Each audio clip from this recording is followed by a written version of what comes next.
Well, I mean, if everybody in WWE is gonna do it. Who left that flipping camera there? I was just trying to get in the building. Also, hello my friends, welcome to Ups and Downs, the only wrestling review show that you need. And yes, we're a positive show, which apparently means I'm never allowed to say anything that I don't like. Don't know why I'm doing this with my hands, like I'm a 1950s sports fan, but who cares about that? Let's take the finger of power and give the good bits an up and the bad bits the downs. So even though Joe Tessitore had talked about all those arrivals that we did see at the start of the show, he was also so happy. He said, you're not going to believe it, I have an exclusive interview with Cody Rhodes. I was like, man, I see Cody Rhodes do interviews all the time. It is not exclusive. As we were in Austin, Texas too, Joe mentioned this is Dusty Rhodes territory, which was pretty cool. But it was also like, man, Cody, later on at Satellite's main event, you are going to have to give your title, and Kevin Owens is going to give his title to Shawn Michaels, who is going to take over that contract signing ceremony. This really makes me laugh, because it sounds like it takes a week to hang the championships in the air for that ladder match. I guess it's a very precarious system. Cody also said that having Shawn there was the right thing to do because he is the master and the king of ladder matches. When he crapped over the World Heavyweight Championship, it's like, oh, I can't lose that because we are on the road to WrestleMania, and let's face it, it's this WWE title that everybody wants. This is why everybody wants to win the Rumble too, and to be fair, he's not wrong. When he put Kevin Owens over massively, he called him a 10 out of 10 superstar and a generational talent. And I tell you dudes, I agree with him. The issue with Owens though is that he always wants to take the easy way out, which is why a ladder match is right up his street, because he only has to do this. Dun, dun, dun. Joe Tessitore then got worried because he was like, oh no, what if Kevin Owens goes crazy on Saturday? Which probably is going to happen when Rhodes is like, don't worry about that. Everybody thinks I'm a good guy, but I can be mean too. I mean, who took out Roman Reigns? It was me. And don't forget my mentor is the one and only Randy Orton. He then looked around the camera and said good luck, and I'm sure he was talking to Kevin Owens, although hopefully he was talking to me, so thanks Code. I appreciated it.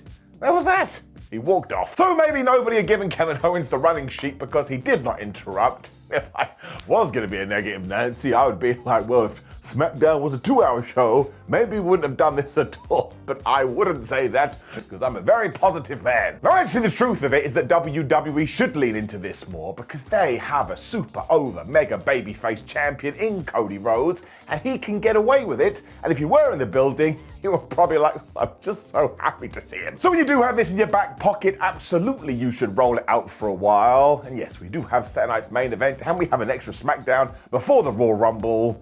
But sometimes you just have to calm it down a little bit. I love Cody Rhodes. He has done a great job. DIY and Pretty Deadly then kind of fell out because Pretty Deadly were like, oh, we're so excited that you can help us out later. DIY were like, we're not going to help you out because we've been gaslighting and emotionally manipulating you. And they didn't say that, but that was the point. This is when Legado del Fantasma turned up. This is what they did. This is what DIY did. I think Pretty Deadly was still there, so they did this. When you are a wrestler and you don't like someone, you look at them. It tied in as well because we went straight into the Motor City Machine Guns versus Pretty Deadly. I tell you what I liked about this, and the commentators kept mentioning it too, I really do enjoy Elton Prince and Kit Wilson's funny side, and we should not get rid of that, but they were a little bit more serious here, and sometimes you do need that edge. Not Adam Copeland.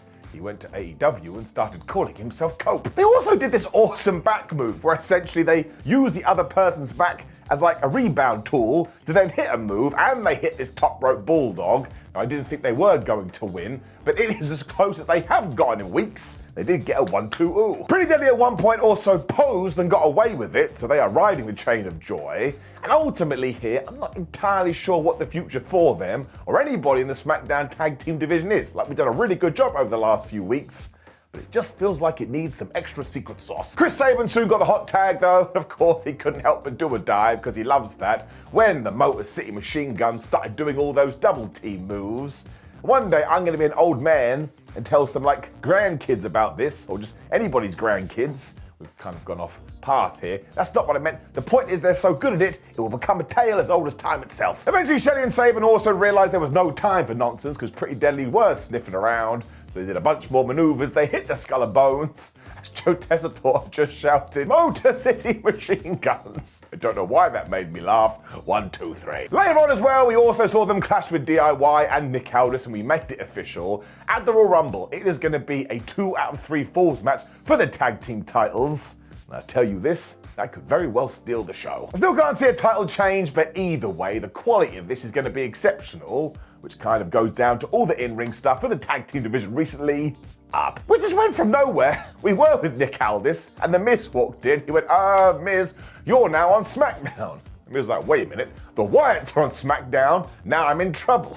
When he turned away and went cross. And of course he was talking about Karrion Kross, but I thought he was just emoting with his words. We then cut to this excellent video, or the tale of the tape, between Braun Strowman and Jacob Fatu. And honestly, I could not be more excited about that match. Watch. Can't do it. I think Kevin Owens must have been offended by this too, because he teleported in from nowhere, and I kid you not only did he run down the commentators, not only did he run down Cody Rhodes, this is true what I'm about to tell you, I'm not joking, he also ran down Matthew McConaughey, who was quite literally right there in the front row. Owens was pissed as well, because why does Cody get an interview and not him? I mean, that guy betrays his fans all of the time, which he's going to do again when we get to the Royal Rumble. He then started mouthing off, and even told Matthew McConaughey that he would kick his ass too. And do not forget, that Mother Hubbard has won an Oscar. This was the best. Jimmy Uso must have huge respect for the Academy Awards too, because he came out and he didn't do anything. He just went, bro, you talk too much, and these two got into a massive fight. I mean, before that too, Kevin had even said, why are you even here? And I was like, probably because we have another week to the Royal Rumble and we got to do something. Then I caught myself. I gave myself a slap. Eventually, Jimbo was able to get the microphone and he challenged Kevin Owens to a match later. And once again, I was laughing out loud because we cut to the back and Carmelo Hayes was like a 10-year-old. He was like, wait a minute. I was meant to take on Jimmy Uso. And Nick Aldis, who runs the show, was right there. He just went, well, sucks to be you. So Jimmy Uso is the new GM. It actually ties in though, because Nick was like, well, I do have a new hire who I would like you to face. And Carmelo Hayes proved that he is a learner type of a guy, because he was like, well, the last time you did that, it was Braun Strowman. So you know what? I'm going to wait here and find out. So once again, all of this did feel like we were just throwing some distractions in there. But Kevin Owens is on the roll of his life at the moment. He is so damn entertaining, and I just enjoyed it. Also, in any world, if I can get Kevin Owens versus Matthew McConaughey, man, I am giving it an up. It put a smile on my face for days. Doesn't make any sense because it only finished a few hours ago. When B-Fab and Michin did indeed defeat Chelsea Green and Piper Niven, I'm just going to ruin all the suspense right now. Down. Now it's nothing too bad, but ever since Chelsea won the US title, I was just hoping we were going to give her loads more time, especially with a microphone, because we've seen what she can do. She's very entertaining. Whereas this only went 3 minutes, and while the Michin feud is okay, it just kind of feels like it is there. I'm not sure it's getting everybody super duper excited. So yes, I can't help my feelings. I am a Jedi. That's why it has to get it down. However, with that said, in terms of the match, it was nice to give B-Fab some time because she did get the hot tag, and of course she was running wild. And at one point she got the DDT, and it looked like she had Chelsea Green beat. The only reason she didn't is because Piper Niven broke it up at the 1-2-ooh. Niven also slammed her, so Michin was back and booted her in the face. But honestly, she just grabbed Chelsea, she gave her the eat defeat, and that was it. I mean, it was so damn quick, although to be fair to Michin, she had to beat somebody with her finisher soon. It does not have a good success rate. So I am going to give it an up because it is basically inoffensive, and we did confirm that it will be Chelsea Green versus Michin for the US Championship next week, and I would just give Chelsea the win, and then just allow us to dive into something deeper, because the potential is there, but potential must be reached. This is where SmackDown got really nuts too, because Carmelo and Nick Aldis were still hanging out playing Nintendo, when Damien Preist just walked in, and Nick was like, ha ha, he's brand new and officially on SmackDown. This transfer window doesn't make any sense. In the most casual way possible, we did set up a fight as well, but I tell you, Damien has had such a good 2024 that I did get a bit excited in my tum-tum. I mean, he really is the best. We're doing this match later. We then got another video for Charlotte Flair, and I was like, well, I'm sure she's coming back at the Royal Rumble. When she looked into the camera and said, oh, hi, I'm coming back at the Royal Rumble. No, I didn't actually expect WWE to announce it, and I thought we could do that thing where we all know, but we don't actually say it. But there's nothing wrong with this, and I think she should actually win that thing. And she was being very, dare I say, arrogant here. I mean, that's what she was talking about, but that's also a positive. She should come back as a heel, and we should push her to the moon. I know some people go, oh, I don't like Charlotte Flair, which you're allowed to, but I think she is top-tier talent. Top-tier talent goes to the top. Once again, though, the Tiffany Stratton segment came right after this, because she did come out to cut a promo. That's not a coincidence, my friends. We are teasing that match. She also doesn't actually care who wins the Royal Rumble, because they're all going to be coming after her championship, because no matter what, it is Tiffy time.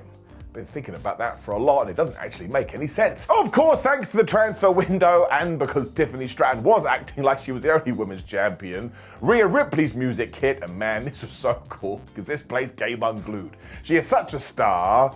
But then WWE did that thing I never enjoy, because Rhea went, I am a women's champion too. I mean, I know I just said this, but I have to say it again, that doesn't make any sense. We all get it because we're nerds, but if you're a non-wrestling fan, you go, excuse me, how can we have two world champions? Then you have to sneak out the door. It was still pretty damn cool though, because we have been preconditioned to get excited when the two champions are in the ring.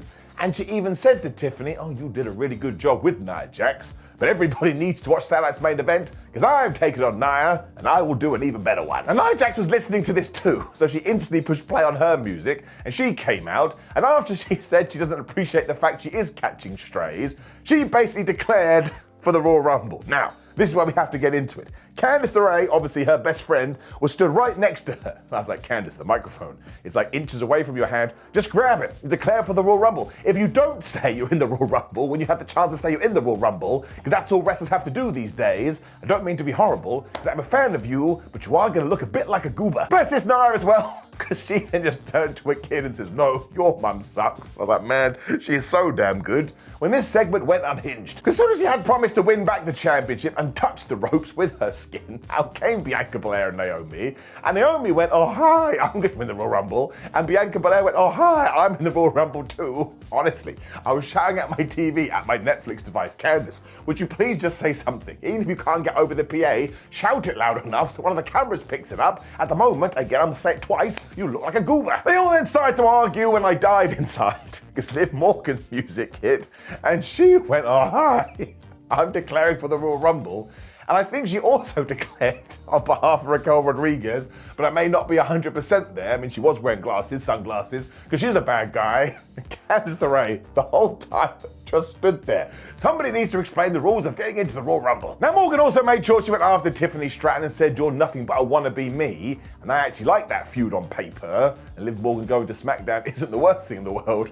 When Rhea Ripley was just bored of this, she headbutted Liv Morgan so fast I laughed out loud. It also ended with a huge brawl when WWE went proper old WWE because the magical tag team match started. And now somebody's gonna have to call Natalie and Brulia because I'm torn. Because I didn't think it was very silly and I didn't think it was very fun, and that's all I need when I am watching wrestling. But it also kind of felt someone had gone early in the day, oh no, we haven't promoted the Women's Rumble enough. Just send out 42,000 of them and no one say anything. So I am going to be that guy and just give you one of each because the fans are into this too and they like the surprise. So I am going to give it an up, but this was way too rushed and I thought I'd accidentally put Netflix on 2 speed. That's a bad joke, that doesn't work on any level. The point is, I'm going to give it a down. We probably could have given it a bit more time over the last few weeks. The thing is, it was Liv, Candice and Nia taking on Bianca Belair, Naomi and Rhea Ripley. And I realised when I was watching this is actually a match I want to see. Poor Candice LeRae got murked instantly by Rhea. Candice was having a terrible evening. When the tag team champs tagged in, and they basically used each other as a human projectile to take out Nia Jax. Not to dinner. Belair was then good to go, but the heels started to use her hair against her. And this one I could understand. It very much felt like my struggle with Mother Nature. I'm still not over it. Bianca was able to held Jax out the ring at one point, which looked really good. When Nia remembered, oh yeah, I've been studying, and I know how to win wrestling matches. I'm going to take my ass and stick it in your face. That's right, she didn't indeed give her a stink face. I mean, what else do you want me to tell you? We then got all the fights outside, but Naomi was able to take advantage of that when she face-parted Candice LeRae. By this point, I was feeling sorry for her. When Liv got the tag, and of course she went after Rhea Ripley, because these two do not like each other. It all got crazy, because even when Bianca went for a moonsault, people were getting their knees up. When the tag klaxon went off, and now actually it was Rhea that seemed to get the better of that, because she was about to hit the riptide, but nope, Liv Morgan stopped that, because again, they don't like each other. Belair was then totally done, because I think the referee had said to her, we have reached the designated time for this match, so she hit the KOD on Candice LeRae. I was like, well, of course she did. Candice is done. Fair play to WWE though, because this was a wonderful swerve, because from nowhere, Liv Morgan did indeed get in there, and she used the most devastating move in all of sports entertainment, surprise roll-up on Bianca, and she got the 1, 2, 3. And I was like, that was really well thought out. If anybody did need the win, it was Livy Morgan. Bianca Belair sold this so well on her face as well. She was so surprised. The rumor at the moment is we could do Rhea versus Bianca at WrestleMania. I said this for a while, somebody needs to do that soon. So this was a delight. If I was going to become a ye olde gentleman, it's getting it up. Chelsea and Piper then kind of fell out a little bit backstage when B-Fab and Michin walked in, and yes, we did confirm that they are going to do that match, and the story here is, when you have the numbers you can win, when things are balanced, you suck. When time stood still. Look at me, I feel like I can't move because hell froze over. It's a bit like I'm trying to avoid a T-Rex. But it was Apollo Crews versus Johnny Gargano, because Apollo has been a truth teller recently. He's become one of my favorite wrestlers because he has proven I watched the show. But Gargano doesn't like that because basically it screwed him over. Now actually, if we are going to give a shout out to Apollo Crews, he is on a bit of a run because he beat Giovanni Vinci so badly months ago, we never saw Giovanni again. He could be dead. Therefore, these two went back and forth way more than I was expecting, and at one point Apollo gave him the press slam, and he hit a standing moonsault for a 1-2-ooh. And that was enough for me, because then Gargano came back with a back cracker, and I was like, well, here we go, he's going to get the win. When instead, the Motor City Machine Guns walked out, and Johnny Gargano, being a professional wrestler, was like, well, I can't handle that. I don't know what they're going to do. Good idea, Brain. Let me just look at them instead. And Apollo was like, all right, if you're going to be that stupid, and he hit the most devastating move in all of sports entertainment, surprise roll-up, and flubbed me sideways, he beat Jonathan Gargano. Now, why the Motor City Machine Guns did this, I don't know, because they were meant to be good guys. But yes, you know me, I'm the same old G. You cannot do two surprise roll-ups back to back. It is a legitimate wrestling move, but WWE and all promotions have proven over the years they often use this as a crutch. Like Apollo won, but didn't feel like he did win. So I'm going to give that a down. I understand, it's very personal to me. At the same time though, you did give Apollo a win, and I'm an Apollo guy, so I am going to give that an up. I know, it doesn't make any sense, and it does tie into the tag team feud we are doing, even though that finish is just a bit overplayed. But I'm actually offended? No, I like to think I'm a well-adjusted human being. Jacob Fatu then brought back his You Can't Be Godzilla or King Kong line, because I am both of them. And he's used that before, it's so damn good, and he was cutting another promo here. And honestly, him and Tama Tonga together, we could do a lot with them. Now this was happening because Tama was going to be taken on LA Knight, who also joined the fray, and I've decided just to read you some of the insults LA Knight said. Because he said, you two cross-eyed half-wits have hell to pay. Tammy Tonga, you've pulled the short straw. And Jacob, you've got a big head, I'm going to beat you so bad you're going to have the shakes. What a strange guy. It did kick off this match though, and once again, I don't think I've ever seen Tammy Tonga taking on LA Knight, so I could just sit there and enjoy it. Tama is so nuts, he actually walked across Barry Barricade at one point before diving into LA. When we got back in the ring, Knight gave him a back body drop. You don't see many of them anymore. They eventually went back outside when Tama was using Simba the Still Steps, which was perfectly fine, but he also decided, I'm going to go after your leg and break it. Now that's a bit like having your dessert before dinner, but whatever you want. LA was then going neck breaker crazy, because let's face it, deep down, who likes necks? When Tama Tonga was able to get the stun gun, but they only got a 1-2-ooh. That's when I realized Tama Tonga hasn't won that many matches, so we've not really established that as a finisher. Something to change in 2025. Knight then came back with a big elbow, which was too much for Jacob Fatu, because he went through his wrestling manual and it said, if you are a heel and you have a heel tag team partner and they are in jeopardy, just get up onto the ring apron. That's what he did. Now Knight didn't know what to do, so he just froze when Tama Tonga did hit the most devastating move in all of sports entertainment. And if we had a third surprise roll, I would have melted down. But WWE likes LA Knight and they want to push him, so he turned around, he hit the BFT, then he won. It was so damn good though, because Jacob Fatu lost his mind instantly and threw him through Alan the announce table. When this happened, you have to picture the scene, it was a bit like, oh my gosh, Jacob is going crazy, when we heard, Raw!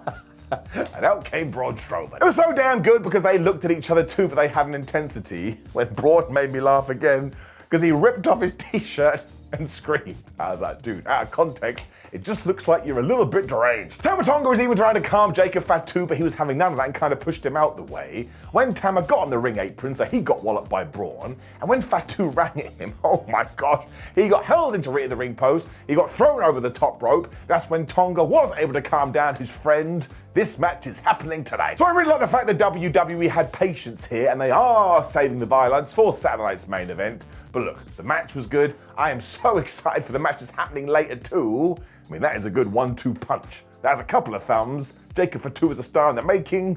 Up. The Miz then went and found Austin Theory and Grayson Waller and actually got them on board by starring in the Marine 7. That's when Nick Aldis walked in and went, "Oh, hello, Grayson Waller and Austin Theory. You're now going to Raw." And they had a party, and The Miz was sad. What the flub is happening? But then also got a Shinsuke Nakamura video, and look, while it was super duper whooper cool, I am going to give it a down, because ever since he's won the US title, well, he hasn't done much of anything, and I was hoping we were going to take this US championship and basically do what we did for the Intercontinental title belt, where people are just having bangers all the time, and we have relatively long reigns, and it does go back up the ranks in importance. At the moment, well, it kind of feels like second fiddle, and that's on a 3-hour show. Doesn't make sense to me. We then went straight into Damien Preist versus Carmelo Hayes, and I just thought this was awesome because, again, it was a first-time match, and they just had a good fight. Now, we did give Melo a lot here, which I'm never going to have a problem with, because even though Damien is pitched higher than him, wrestling is meant to be a sport. Sometimes that happens.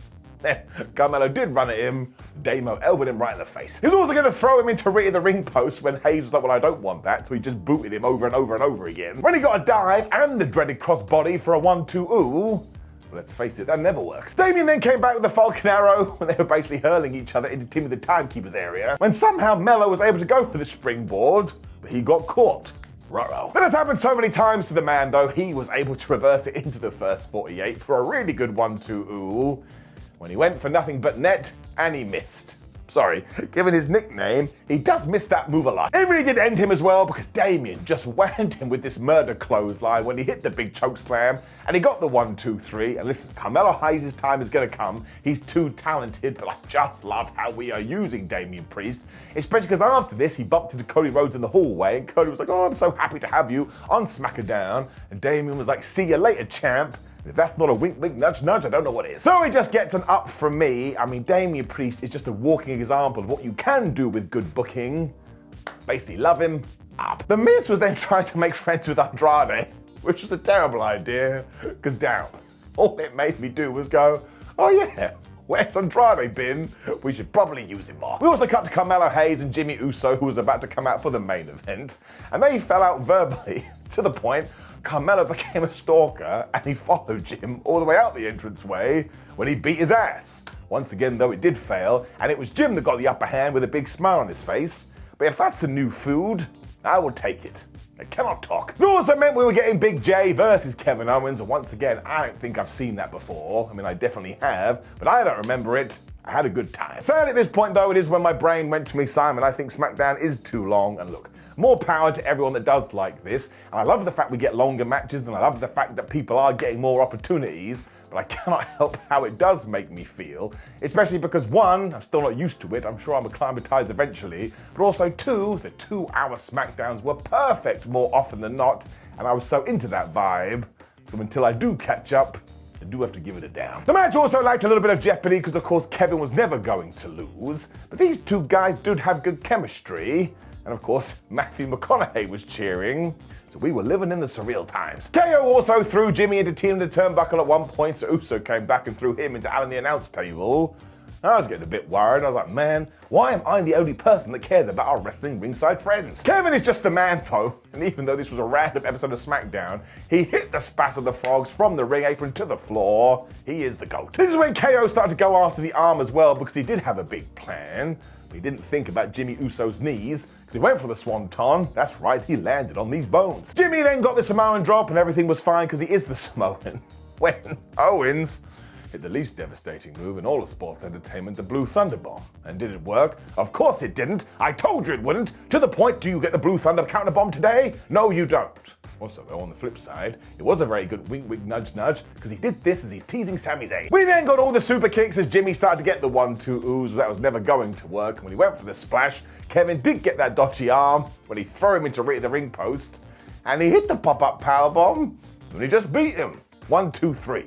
I mean, he did need a big win, but he's got a big ladder match. Now, I do feel sorry for Jimmy Uso, because he just gets beaten all of the time. And, of course, Kevin Owens going for the pile driver after this. When Cody Rhodes did it too, he went, "Play my music." It did hit, he ran into the ring, and they started to fight. Fair play to Wade Barrett, because he made a great call. He was like, well, of course Cody's kicking his ass. He's the fresher man. Now, I don't think he was talking about the way that he smelled, and SmackDown this week did go off air with these two having a big old fight, which basically told you maybe you want to tune in later for Saturday night's main event. So I would call this par for the course, but it was still enjoyable. That's all you really need. up. And I would say that's kind of the same for SmackDown as well. It did feel like the show before the show before the show. And you could likely probably skip this one or catch up with it with social media highlights, but it wasn't bad. I'd probably call it above average, whatever that means. But up. Now, of course, please do click the video on the screen, which is my ups and downs for Raw, to get all my stupid opinions, and you can question why does he even have this job. Like the video, share the video, subscribe, leave a comment telling me how you felt, and then we will be at parity. More importantly, thank you for your time. Have a lovely weekend, and I'll see you soon.